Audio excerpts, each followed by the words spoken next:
नमस्कार, आप देख रहे हैं ईटीएन न्यूज और मैं हूं आपके साथ आरती तिवारी। तो चलिए करते हैं खबरों की शुरुआत। खबरों में सबसे पहले बात करते हैं दमोह जिले की राजनीति से इस वक्त एक बड़ी और बेहद रोचक खबर सामने आ रही है, जहां दमोह जिले के कुम्हारी जिला पंचायत क्षेत्र क्रमांक 10 में हुए उपचुनाव के नतीजे अब पूरी तरह साफ हो चुके हैं। दरअसल इस क्षेत्र से वर्तमान जिला पंचायत सदस्य रहे चंदन सिंह लोधी का कुछ समय पहले दुखद निधन होने के बाद यह सीट रिक्त हो गई थी, जिसके बाद नियमानुसार करीब 6 माह पश्चात उसी सीट क्रमांक 10 पर उपचुनाव कराया गया। इस उपचुनाव में कुल 15 प्रत्याशी मैदान में उतरे और सभी प्रत्याशियों ने एड़ी चोटी का दम लगाते हुए जोरदार रैलियां निकाली, घर घर जाकर प्रचार किया और मतदाताओं को अपने पक्ष में लुभाने की पूरी कोशिश की। 29 दिसंबर 2025 को मतदान संपन्न हुआ और आज 2 जनवरी 2026 को मतगणना यानी पोलिंग खुली। कुम्हारी का यह चुनाव शुरू से ही हाई वोल्टेज और इंटरेस्ट बना हुआ था। हर गली, हर चौपाल, हर गांव में सिर्फ एक ही चर्चा, कौन जीतेगा, किसके सर सजेगा जीत का ताज, कौन बनेगा कुम्हारी का नया राजा। चुनावी चर्चाओं में भरत पटेल, बेनी नन्ना, सत्यम राजपूत और साहिल लगातार आगे बताए जा रहे थे, लेकिन आखिरी वक्त तक कोई ठोस दावा करने की स्थिति में नहीं था। और फिर आया 2 जनवरी का दिन, जब मतगणना के नतीजों ने तस्वीर पूरी तरह साफ कर दी। जनता की मुहर लगी साहिल सिंह के नाम। साहिल सिंह ने अपने निकटतम प्रतिद्वंदी भरत पटेल को करीब 1000 मतों के बड़े अंतर से पराजित करते हुए शानदार और निर्णायक जीत दर्ज की। जी हाँ, सही सुना आपने, साहिल सिंह चुनाव जीत चुके हैं और इस जीत में साफ तौर पर नजर आया जो वह था साहिल सिंह के पारिवारिक राजनीतिक का बैकग्राउंड, जिसमें शुरू से ही कुम्हारी क्षेत्र की जनता का कहना था कि यह सीट हमने 5 वर्षों के लिए स्वर्गीय चंदन सिंह के हवाले की थी और इन करीब 1.5 वर्षों के लिए कोई और स्वीकार नहीं है। और नतीजे भी कुछ इसी तर्ज पर सामने आए हैं। जो भी रहेगा, मतलब अपना 17-18 महीना जो भी रहेगा तो विकास के लिए होगा। टाइप का है कि अब चुनाव हुआ तो इनने शराब वितरण की पैसा बांटा और नॉनवेज के लिए अप्लाई आगे किया कि खाएं, पर इसका अपना ये नहीं है कि हम चुनाव में शराब बांटे। हमारे बड़े फादर ने कभी भी ये कुछ भी नहीं किया।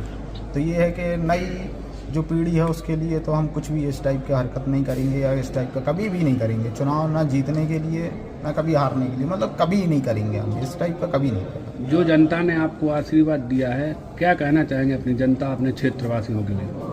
क्षेत्रवासियों के लिए तो ये कहना चाहेंगे, बड़े फादर के लिए आप लोगों की तरफ से अच्छी सच्ची श्रद्धांजलि।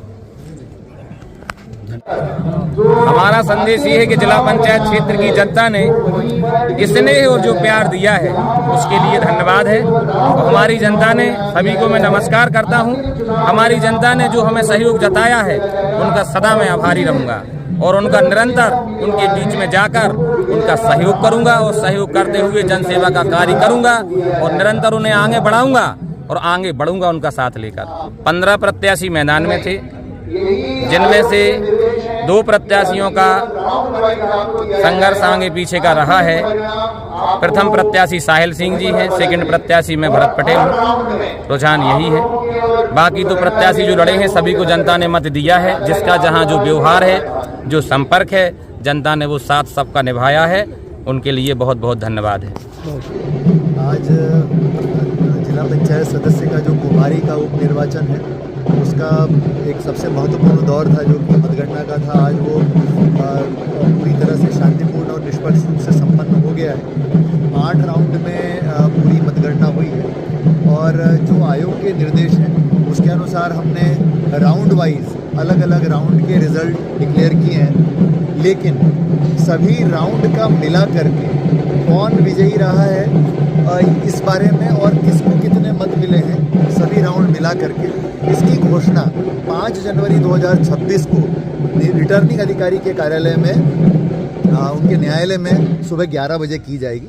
तो आपको उसके लिए सुबह 11 बजे तक का इंतज़ार करना होगा। मुझे लगता है कि मैं अपनी टीम के जो हमारे उप जिला निर्वाचन अधिकारी हैं मीना मसराम जी और हमारे एसडीएम राकेश मरकाम जी और उनकी टीम को मैं श्रेय देना चाहूँगा इसका, क्योंकि यदि उन लोगों का कमिटमेंट नहीं होता तो हम इतना बड़ा काम नहीं कर सकते थे। मध्य प्रदेश के इतिहास में पहली बार एक साथ 77 मतदान केंद्रों पर पेपरलेस चुनाव बिना एक भी छोटी सी भी बाधा के संपन्न होना, ये एक बहुत बड़ा अचीवमेंट है निश्चित रूप से। लेकिन इसका अच्छा श्रेय इन सभी को जाता है। तो हमारी टीम के मेंबर्स जितने हैं ये सब लोग पूरे निश्चित रूप से बधाई के पात्र हैं, जिन्होंने रात दिन मेहनत करके इस काम को अंजाम दिया है और आयोग का मार्गदर्शन हमें सतत मिलता रहा। इसके लिए हम आयोग के प्रति भी आभार व्यक्त करते हैं।